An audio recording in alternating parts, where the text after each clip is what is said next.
أعوذ بالله من الشيطان الرجيم بسم الله الرحمن الرحيم وصلى الله على محمد وعلى آله الطيبين الطاهرين الذين أذهب الله عنهم الرجس وطهرهم تطهيرا اللهم صل على محمد وآل محمد ولعنة الدائمة الباقية على أعدائهم ومنكر فضائلهم وغاصب حقوقهم أجمعين من يوم عداوتهم إلى قيام يوم الدين أما بعد يا عباد الله أوصيكم ونفسي بتقوى الله فإن التقوى خير الزاد وبحل المعاد وتنفع يوم لا ينفع فيه مال ولا بنون إلا من أتى الله بقلب سليم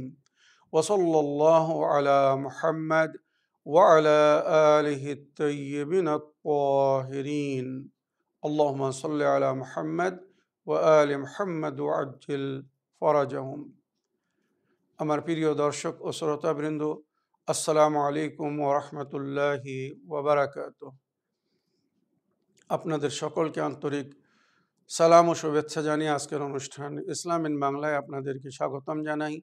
আশা করি আপনারা যে যেখানে আছেন ভালো আছেন, কুশল ও মঙ্গলে আছেন, সুখে থাকুন, শান্তিতে থাকুন, সমস্ত প্রকারের দুঃখ কষ্ট থেকে মুক্তিতে থাকুন। আল্লাহ রাব্বুল আলামিনের কাছে এই কামনা করি, যারা অসুস্থ আল্লাহ তাদেরকে সুস্থতা দান করুন, যারা ঋণে ভুগছে আল্লাহ তাদেরকে ঋণ মুক্তি করুন। ওইরূপ যাদের জীবনে কোনো প্রকারের অভাব বা অশান্তি আছে আল্লাহ রাব্বুল আলামিন তাদের সকলের জীবনে সুখ শান্তি দান করুন ও সকলের মনোকামনা আশাকে পূরণ করুন। আমাদের সকলকে সৎ পথে চলার, অসৎ পথ থেকে দূরে থাকার এবং এক অপরকে সৎ উপদেশ দেওয়ার তৌফিক দান করুন। আমরা যেন সত্য বা হক জিনিসকে জেনে শুনে মেনে তার উপরে আমাল করে সেটা অন্যদের সামনে তুলে ধরতে পারি বা সকলের কাছে পৌঁছে দিতে পারি। আল্লাহ রাব্বুল আলামিন আমাদেরকে সেই মনোবল নিয়ে তৌফিক দান করুন। আমিন ইয়া রাব্বাল আলামিন। এই দোয়ার সঙ্গে আমি আজকের পর্ব শুরু করতে চলেছি।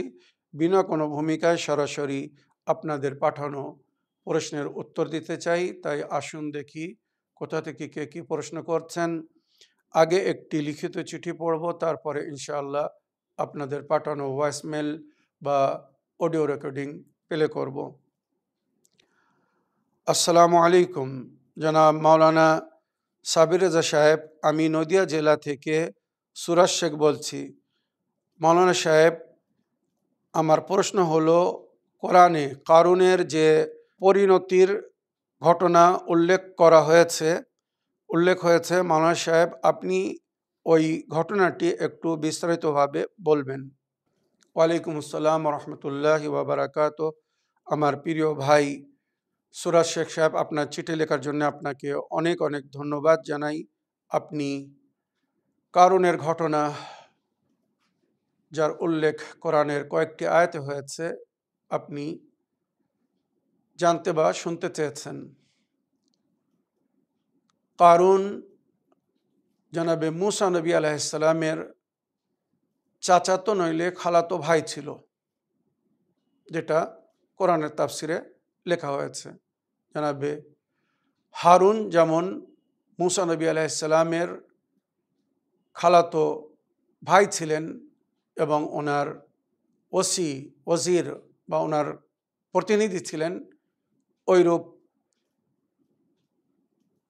মুসা নবী আলাইহিস সালামের চাচা ইয়াসহারের ছেলে ছিল কারুন। দেখতে নাকি বড় সুন্দর ছিল, আর সমাজে তার একটা প্রভাব ছিল, তাই তাকে সবাই মুনওয়ার বলে ডাকত। এই ব্যক্তি কারুন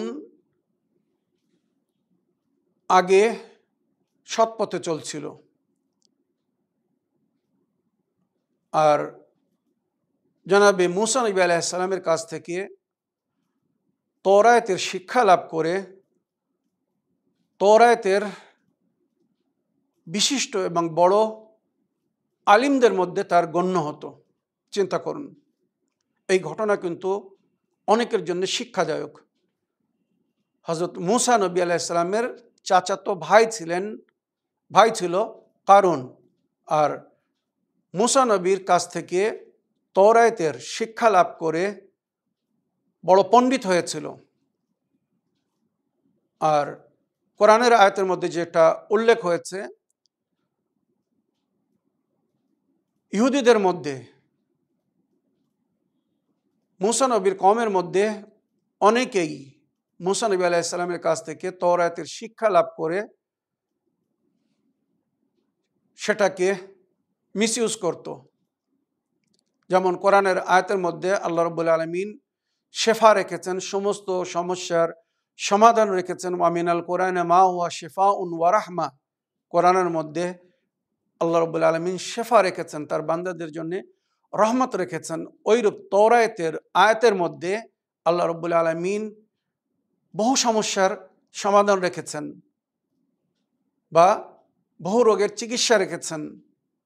তো এই কারণ ওই তওরাতের শিক্ষা লাভ করে বা কিছু আরও অনেক শিক্ষা, মানে গোপনীয় শিক্ষা লাভ করে রহবান হয়েছিল। রহবান যাদের জিকির কোরআনেও হয়েছে বা তওরাতের তাদের জিকির হয়েছে। রহবান মানে নিজের ধর্মে তারা ধার্মিক রূপ ধারণ করে অনেক সময় ওই নিজের পদ বা স্ট্যাটাসের লাভ ওঠায়। মানে সাধারণ পাবলিককে অনেক সময় মিসগাইড করার জন্যে বা তাদেরকে নিজের দিকে আকর্ষিত করার জন্যে তারা একটা বিশেষ পরিধান করে একটা রূপ ধারণ করে। এদেরকে আহবার ও রহবান বলা হয়েছে কোরআনের ভাষায়। তো কারণ রহবান হয়ে গিয়েছিল। রহবান মানে তওরাতের আয়াতের মাধ্যমে, মানে সাধারণ বানি ইসরায়েলের বা ইহুদিদের অনেক সমস্যার সমাধান করত, অনেক রোগের চিকিৎসা করত। আর এইভাবে সে রুজি সঞ্চয় করত। মানে কোরআনের আয়াতে যেখানে বলা হয়েছে আল্লাহর আয়াতকে সস্তা দামে বিক্রি করো না, কিন্তু অনেকেই আছে তারা দুনিয়া সঞ্চয় করার জন্যে, দুনিয়ার অর্থ লাভ করার জন্যে স্বল্প দামে সেগুলো বিক্রি করে। যারা দোয়া তাবিজ করে, এগুলো তাদের জন্য একটি সতর্কতা।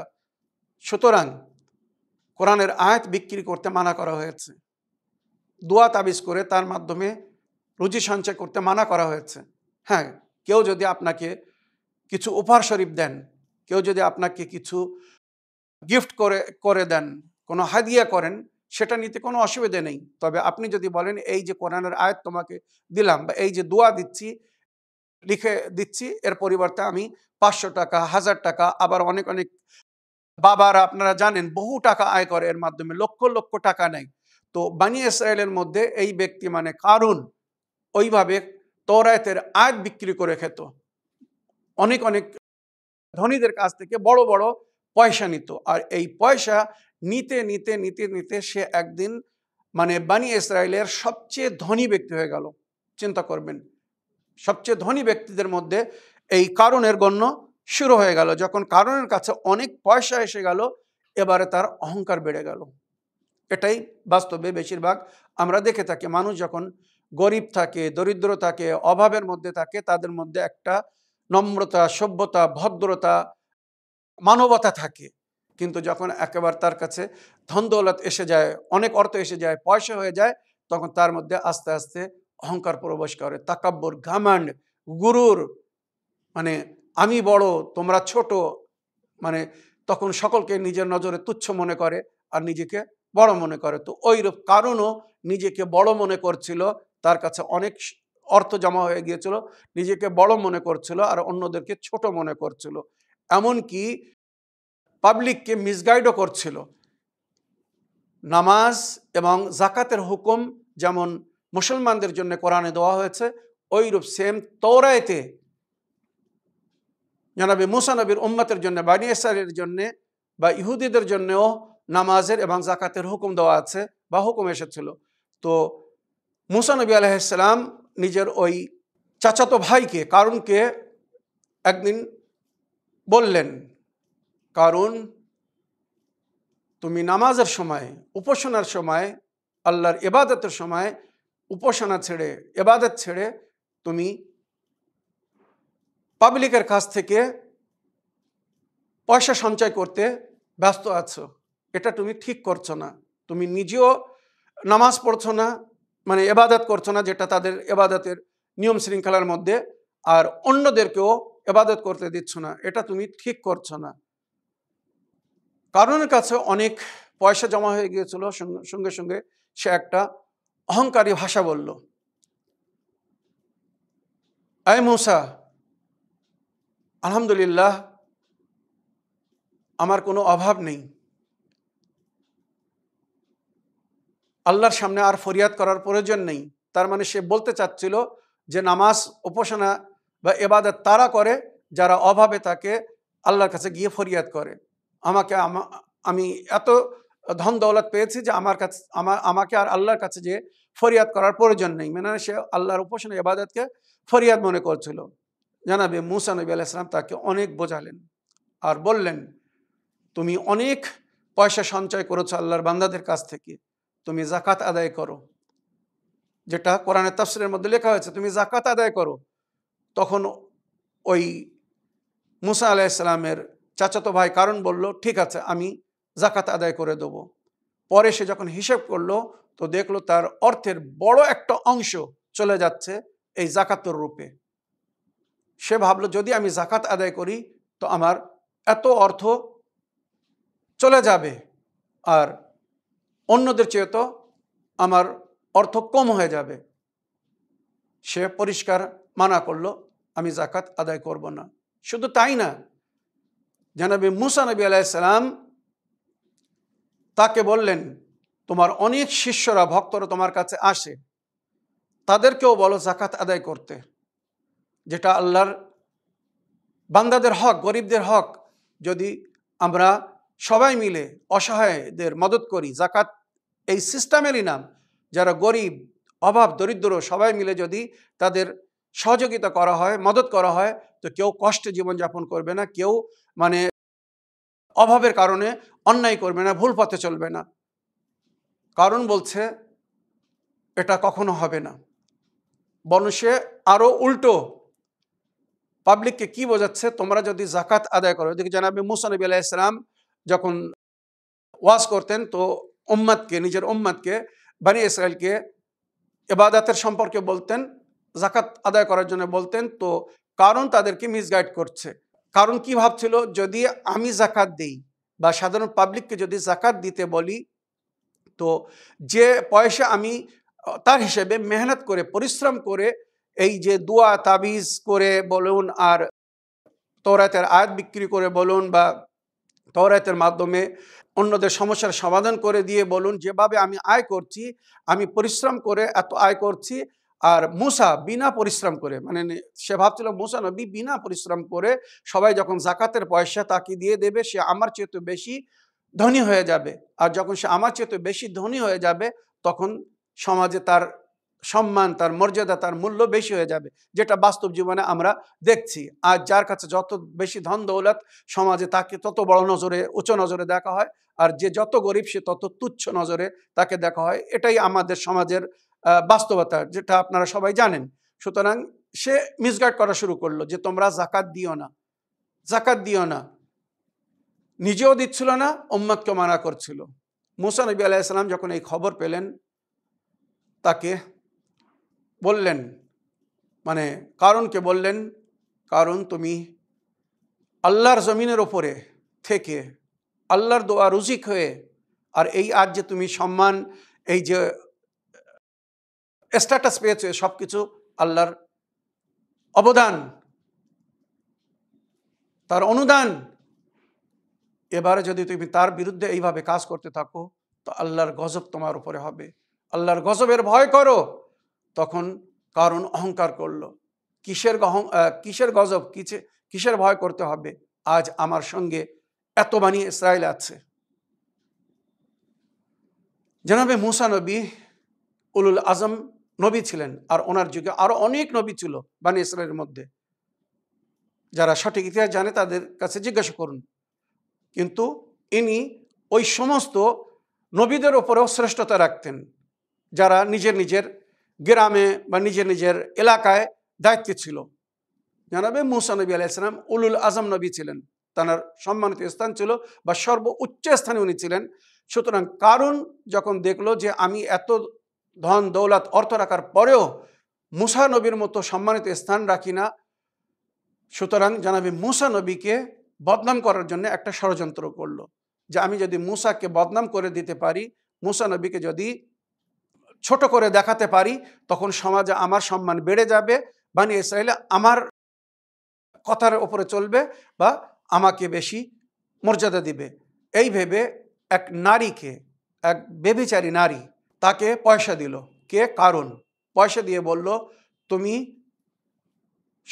সবার সামনে এইভাবে মুসা নবীর উপরে অপবাদ দিবে যখন সে অন্যদেরকে এলাহি কানুন শরিয়তের শিক্ষা দেবে, সেই মঞ্চে, সেই বৈঠকে, সেই সভায় আমিও সেখানে থাকবো আমার সাথীদেরকে নিয়ে, আর তুমিও সেখানে পৌঁছে যাবে। আর মুসা নবী যখন ওয়াজ ও নসিহত করবে আল্লাহর বান্দাদের বা নিজের উম্মতিদেরকে, তো সেই সময় তুমি উঠে দাঁড়াবে, বা আমি যখন বলবো মুসা নবী তুমি নিজে ভুল করছো, নিজে পাপ করছো, আর অন্যদেরকে পাপ করতে মানা করছো, প্রমাণ রূপে আমি তোমাকে দাঁড় করাবো, তুমি দাঁড়িয়ে সাক্ষী দেবে যে মুসা তোমার সঙ্গে দুর্ব্যবহার করেছে। আয়াজুবিল্লাহ সুম্মা আয়াজুবিল্লাহ। ওই সুন্দরী নারীকে পয়সা দিয়ে তৈরি করা হলো, রেডি করা হলো যে তুমি মুসার উপরে মিথ্যা অপবাদ দিবে যে তোমার সঙ্গে অবৈধ সম্পর্ক গড়েছে। জানাবে মুসা নবী একদিন নিজের উম্মতকে নিয়ে, শনিবারের দিন, ইহুদিদের বিশিষ্ট ইবাদতের দিন, সুতরাং নদীর ধারে নিজের উম্মতকে নিয়ে ওয়াজ করছিলেন আর বলছিলেন, মানে সেই সময় বনি ইসরাইলের মধ্যে নারী ধর্ষণ অনেক বেড়ে গিয়েছিল। তাই জানাবে মুসা নবী এই গুনাহ, এই পাপ থেকে মুক্ত রাখার জন্যে, এই পাপ থেকে দূরে রাখার জন্যে উনি এলাহি পয়গাম শোনাচ্ছিলেন যে বনি ইসরাইলের মধ্যে কেউ যদি কোনো নারীকে অবৈধভাবে ধর্ষণ করে, কেউ যদি কোনো নারীর উপরে জুলুম করে, অত্যাচার করে, তো তার সাজা সংসার হবে, মৃত্যুদণ্ড। এইভাবে ওয়াজ করছিলেন, নসিহত করছিলেন যাতে মানুষ ওই পাপ থেকে দূরে থাকে। আর সেই সময় কারুন দাঁড়িয়ে বলছে, আয় মুসা তুমি যে এই এলাহি পয়গাম শোনাচ্ছ, আল্লাহর আদেশ বা আল্লাহর বাণী শোনাচ্ছ, যদি কেউ ধর্ষণ করে, জেনা করে, পাপ করে, তো তাকে মৃত্যুদণ্ড দেওয়া হবে। তো এই পাপ যদি তুমি করো, তো তুমিও কি ওই সাজা পাবে, না তোমার জন্য সাজা পরিবর্তন হয়ে যাবে, অন্য সাজা হবে?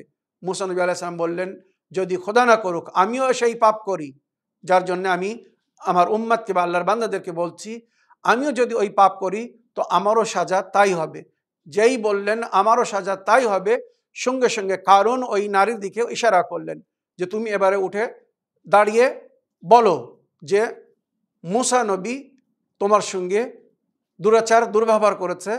ইশারা করেছে, নারী নিজের জায়গা থেকে উঠেছে, উঠে জানাবে মুসা নবীর দিকে যাচ্ছে। আর ওদিকে কারণ পাবলিককে অ্যাড্রেস করছে, পাবলিককে বলছে মুসা নবী তো আল্লাহর হুকুম শোনাচ্ছেন, ফতোয়া দিচ্ছেন যে নারী ধর্ষণ করলে তার সাজা মৃত্যুদণ্ড হবে, উনি নিজে এই নারীর ধর্ষণ করেছেন। চিন্তা করুন কত বড় একটা মিথ্যা অপবাদ দিচ্ছিল কারণ জানাবে মুসা নবীকে। আর প্রমাণস্বরূপ ওই নারীকে বলছিল তুমি সবার সামনে এসে বলো যে মুসা তোমার সঙ্গে ওই দুরাচার, দুর্ব্যবহার করেছে কিনা, তোমার ধর্ষণ করেছে কিনা মুসা। ওই নারী সামনে আসলো। জানাবে মুসা নবী আল্লাহর নবী ছিলেন, আল্লাহর নবীর পবিত্রতার হেফাজতের দায়িত্ব আল্লাহ স্বয়ং নিজে হাতে নিয়েছেন। নবীরা মাসুম হন, ইসমাত দান করা হয়েছে সমস্ত নবী বা সমস্ত ইমামকে, মাসুমিনদেরকে ইসমাত দান করা হয়েছে। ইসমাত মানে যারা নিজের জীবনে কখনো এমন কোনো পাপ করতে পারেন না যেটা আল্লাহর আদেশের বাইরে, আল্লাহর হুকুমের বাইরে, আল্লাহর কোনো হুদুদকে তানারা উল্লঙ্ঘন করতে পারেন না, কোনো হারাম কাজ তানারা করতে পারেন না, কখনো আল্লাহর কোনো হুকুমের অমান্য করতে পারেন না। এটা নবী বা সমস্ত মাসুমদেরকে আল্লাহর তরফ থেকে অবদান দেওয়া হয়েছে। যখন ওই নারী নিকটে আসলো, জনাবে মুসা নবী নিজের জালাল এবং হায়বাতে বিখ্যাত ছিলেন। জনাবে মুসা নবী ওই নারীর দিকে একবার তাকালেন, তাকিয়ে বললেন, তুমি যদি আমার উম্মতি হয়ে থাকো, বনি ইসরায়েলের সন্তান হয়ে থাকো, আর যদি তোমার অন্তরে আল্লাহর ভয় থেকে থাকে, আজ নইতে কাল সকলকে পল্ল গমন করতে হবে, আল্লাহর বিচারালয়ে, আল্লাহর আদালতে হাজির হতে হবে। সেই আদালতের যদি তোমার মনে ভয় থেকে থাকে, তো তুমি সঠিক বলো, আমি কি তোমার সঙ্গে কুকাজ করেছি? জানাবে মুসা নবীর কথা শুনে ওই নারী কাঁপতে শুরু করলো, আর সঙ্গে সঙ্গে পাবলিকের দিকে ঘুরে বলল, মুসা নবী আমার সঙ্গে এমন কোনো কাজ করেননি, না তিনি আমার ধর্ষণ করেছেন, না আমার সঙ্গে কোনো অসৎ ব্যবহার করেছেন। এই কারণ আমাকে পয়সা দিয়েছে, অনেক পয়সা দিয়েছে মুসা নবীর উপরে মিথ্যা অপবাদ লাগানোর জন্যে। সুতরাং আমি তার কথায় পয়সার লোভে এখানে এসেছিলাম, কিন্তু মুসা নবীর উম্মতে আমি, কাল আমাকে এই নবীর সঙ্গে হাসরের ময়দানে ডাকা হবে, আমি কি করে উত্তর দেব, আল্লাহর সামনে সম্মুখীন হব তার বিরুদ্ধে কথা বলে, যে আমার যুগের নবী, যার সঙ্গে আমাকে কাল হাসরের ময়দানে ডাকা হবে। এই কথা শুনে জানাবে মুসা নবী শুকরের সেজদা করলেন, আর ওই সেজদার অবস্থায় আল্লাহর কাছে দোয়া করলেন, আল্লাহ, কারণ তোমার বিরুদ্ধে চলে গেছে, কারণ নিজেও পথভ্রষ্ট হয়েছে, তোমার বান্দাদেরকেও পথভ্রষ্ট করছে। আল্লাহ, তুমি তোমার নবীর সম্মান রক্ষার স্বার্থে তাকে উপযুক্ত সাজা দাও, এই জমিন তাকে যেন নিজের মধ্যে নিয়ে নেয়। সুতরাং জানাবে মুসা নবী যেই দোয়া করলেন সেজদায় মাথা রেখে, কারণ হাঁটু পর্যন্ত জমিনের মধ্যে চলে গেল। জানাবে মুসা নবী উঠে দেখলেন কারণ পা পর্যন্ত জমিনের উপরে ভেতরে চলে গেছে। আবার আল্লাহর কাছে দুই হাত তুলে দোয়া করলেন, আল্লাহ, একে সকলের জন্য উদাহরণ করুন, ইবরাত হোক, কারণ পাপীদের কি সাজা হবে, আর যারা নবীদের ওপরে মিথ্যা অপবাদ দেয় তাদের কুকর্মের সাজা কি দুনিয়া দেখুক। আল্লাহ, একে জমিনের মধ্যে পুঁতে ফেলুন, কারণ কোমর পর্যন্ত জমিনের মধ্যে চলে গেল। এবারে জানাবে মুসা নবী আলাইহিস সালাম বনি ইসরায়েলদেরকে সম্বোধিত করে বললেন, তোমরা যারা আমার সঙ্গে আমার সাথী, তারা এখান থেকে আলাদা হয়ে যাও, এখন আল্লাহর গজব হবে এদের ওপরে। আর যারা কারুনের সাথী, কারুনের সঙ্গে থাক। ইতিহাস লিখছে, কোরআনের তাফসীরে লেখা হয়েছে, দুজন ছাড়া সবাই ওখান থেকে চলে গেল। দুইজন পাপী ছিল, তারা কারুনের সঙ্গে ছিল, বাকি সবাই চলে গেল। যখন চলে গেল বা চলে যাচ্ছিল, তখন ওই দুইজন যারা কারুনের সাথী ছিল, কারুনের থেকে সবসময় পয়সা পেত, সুতরাং তারা বলল, মুসা নবী কি একটা ষড়যন্ত্র করেছে, তোমরা বুঝতে পেরেছ? মুসা নবী কারুনকে পুঁতে ফেলে কারুনের ঘর বাড়ি বা কারুনের সমস্ত অর্থ, ধন দৌলত, সম্পদের উপরে কবজা করবে বলে এইটা মুসা করছে। জানাবে মুসা নবী সঙ্গে সঙ্গে আল্লাহর কাছে দোয়া করলেন, আর জমিনকে হুকুম দিলেন, শুধু কারুনকে না, কারুনের ঘর, কারুনের সোনার ঘর ছিল। ইতিহাসে লেখা হয়েছে, তাফসীরে লেখা হয়েছে, কারুন যে ঘরে বাস করত, সেই ঘরের দেওয়াল সোনার ইট দিয়ে তৈরি করা, একটা একটা জিনিস সোনা দিয়ে সে তৈরি করেছিল। তবে কত অর্থের মালিক ছিল। আর কোরআনের আয়াতে তার যে খাজানা ছিল, সেই খাজানার যে চাবির কথা জিক্র হয়েছে, যেটা কোরআন আয়াতের মধ্যে, যে একটি জমাত দল মিলে কারুনের খাজানার চাবি যদি তুলে বেড়াতে চাইতো তো তুলে নিতে পারতো না, এত ধন দৌলত ছিল তার। এত ধন দৌলত মানে সমস্ত দৌলত যেখানে লক করে রেখেছিল, সেই লকারের চাবি পুরো একদল মিলে তুলতে পারতো না। তাহলে তাহলে কত খাজানার মালিক ছিল বা মালিক হয়ে গিয়েছিল, একবার ভেবে দেখুন। তো জানাবি মুসা নবী তখন আল্লাহর কাছে দোয়া করলেন, আল্লাহ কারুনের ওই সমস্ত খাজানা এবং কারুনের ওই সোনার ঘর সমেত কারুনকে জমিনের মধ্যে পুঁতে ফেলো। সঙ্গে সঙ্গে আল্লাহর গজব আসলো, আর কারুনের ঘর, কারুনের ধন সম্পদ, জায়দাদ, যেখানে যা লুকিয়ে রেখেছিল, যা কিছু বন্ধ করে রেখেছিল, সব সমেত কানুন মাটির মধ্যে চলে গেল, পাতালের মধ্যে চলে গেল। এটাই কিন্তু ইতিহাস। এখানে এই সমস্ত আয়াতের তাফসিরে লেখা হয়েছে, ধন দৌলত পেয়ে আল্লাহকে ভুলে যেও না, অহংকার করো না, কারুনের জীবন থেকে শিক্ষা লাভ করো, নিজের নবীর বিরোধিতা করো না, তোমার যুগের নবীর সঙ্গে থাকো। আর বর্তমান যুগ হিসেবে যেটা আমাদের জন্য এই আয়াতে তাফসিরে লেখা হয়েছে, নবীদের যুগে নবীদের উম্মতকে আল্লাহ বলেছিলেন, তোমরা নিজের নবীর সঙ্গী বা সাথী হও, তার উপদেশ মতো আমাল করো, আর নবীর পরে নবীর প্রতিনিধিদেরকে ফলো করো, নবীর পরে নবীর দায়িত্বে যারা থাকবে ইমাম বা নবীর খলিফাদেরকে ফলো করো। তো এই খলিফা মানে নবী করিম সাল্লাল্লাহু আলাইহি ওয়াসাল্লামের যারা হকিকি খলিফা, নবী করিম সাল্লাল্লাহু আলাইহি ওয়াসাল্লাম যাদেরকে নিজের পরে খলিফা হওয়ার ঘোষণা করে গিয়েছিলেন, দায়িত্ব দিয়ে গিয়েছিলেন, তাদেরকে ফলো করার জন্য বলা হয়েছে। এই সমস্ত আয়াতে তাফসিরে লেখা হয়েছে যে যদি তোমরা নবীকে ফলো না করো, আর নবী যাকে, যেমন মুসা নবী নিজের পিছনে হারুনকে ফলো করার জন্য বলেছিলেন, কারুনকে না। মুসা নবী নিজের পিছনে নিজের খালাতো ভাই হারুনকে ফলো করতে বলেছিলেন, চাচাতো ভাই কারুনকে না।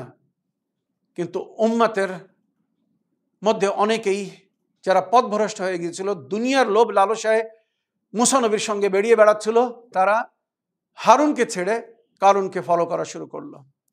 ওইরূপ প্রিয় নবীর পরে দুঃখের বিষয়, নবী যাকে ফলো করতে বলেছিলেন, নিজের পরে নিজের উম্মতের যাকে অভিভাবক করেছিলেন, সেই মাওলা আলী আলাইহিস সালামকে ছেড়ে, বা মাওলা আলী আলাইহিস সালামের পরে যে ওনার মাসুম সন্তানদেরকে ফলো করার জন্য বলেছিলেন নবী করিম সাল্লাল্লাহু আলাইহি ওয়াসাল্লাম, আমি পুরো বিস্তারিত রওয়ায়েত তাফসির সহ হিলিয়াতুল আউলিয়া খণ্ড নম্বর 1 পৃষ্ঠা নম্বর 86, আমার মুসলমান ভাইদের বই, আহলে সুন্নাত ভাইদের বই, শেখ আবু নঈম আলবানীর লেখা বই, জনাবি ইবনে আব্বাস এই রওয়ায়েতের রাবি, যেখানে নবী বলেছেন, আমার সুন্নতের উপরে যদি তোমরা চলতে চাও আর ওই জান্নাতে প্রবেশ করতে চাও, যে জান্নাতকে আমার প্রতিপালক নিজে হাতে সাজিয়েছে, তো আমার পরে আলীকে ফলো করো, আলীকে নিজের অভিভাবক বলে মেনে নিও, আলীর আন্ডারে থেকে কাজ করো, আর আলীর পরে আলীর মাসুম সন্তানদেরকে ফলো করো। তো আমার প্রিয় ভাই, ছোট ভাই সুরাজ শেখ সাহেব, এই যে ঘটনা আপনাদেরকে শোনালাম, মনে রাখবেন, কারুনের মতো প্রিয় নবীর উম্মতের মধ্যে অনেকেই আছে যারা কোরআনের আয়াত নিয়ে ব্যবসা করছে, কোরআনের আয়াতের ভুল ব্যাখ্যা করছে, কোরআনের আয়াতের ভুল তাফসির করছে, তার মাধ্যমে তারা দুনিয়া সঞ্চয় করছে, পয়সা অর্থ সঞ্চয় করছে। এদের ঠিকানা কারুনের সঙ্গে হবে। কারণ নবীর হাদিস, যারা জাকাত আদায় করবে না, যারা আল্লাহর বান্দাদের হক তাদেরকে দিবে না, এবং কোরআনের আয়াতকে বিক্রি করে খাবে, বা কোরআনের মাধ্যমে যারা মিসগাইড করবে, অন্যদেরকে ভুল বোঝাবে, ভুল শিক্ষা দেবে, এবং আমার সুন্নাতকে ছেড়ে, বা আমি যাদেরকে ফলো করতে বলেছি তাদেরকে ফলো না করে ধনবানদের পিছনে যাবে, অর্থধারীদের পিছনে যাবে, তাদের সকলের ঠিকানা বা সকলের স্থান কারুনের সঙ্গে হবে। আশা রাখি কোরআনের এই তাফসির থেকে যে ঘটনা আপনাদেরকে শোনালাম, এর থেকে আমরা সবাই শিক্ষা লাভ করব। আল্লাহ রাব্বুল আলামিন আমাদেরকে হেদায়েত দান করুন, আমরা যেন কোরআন এবং আহলে বাইত, যে দুটি জিনিসকে নবী নিজের উম্মতের হেদায়েতের জন্য ছেড়ে গেছেন, আমরা যেন সেই উভয় জিনিসকে ধরে মেনে ফলো করে চলতে পারি। আহলে বাইত নিজাতের তরি, সেই আহলে বাইতের দামান ধরে যেন আমরা নিজাত পেতে পারি, আমাদেরকে সেই তৌফিক দান করুন। আমিন ইয়া রাব্বাল আলামিন। এই দোয়ার সঙ্গে আমার আজকের বক্তব্য এখানে শেষ করলাম। ওয়া আখিরু দাওয়ানা আলহামদুলিল্লাহি রাব্বিল আলামিন। ওয়াসসালামু আলাইকুম ওয়া রাহমাতুল্লাহি ওয়া বারাকাতুহু।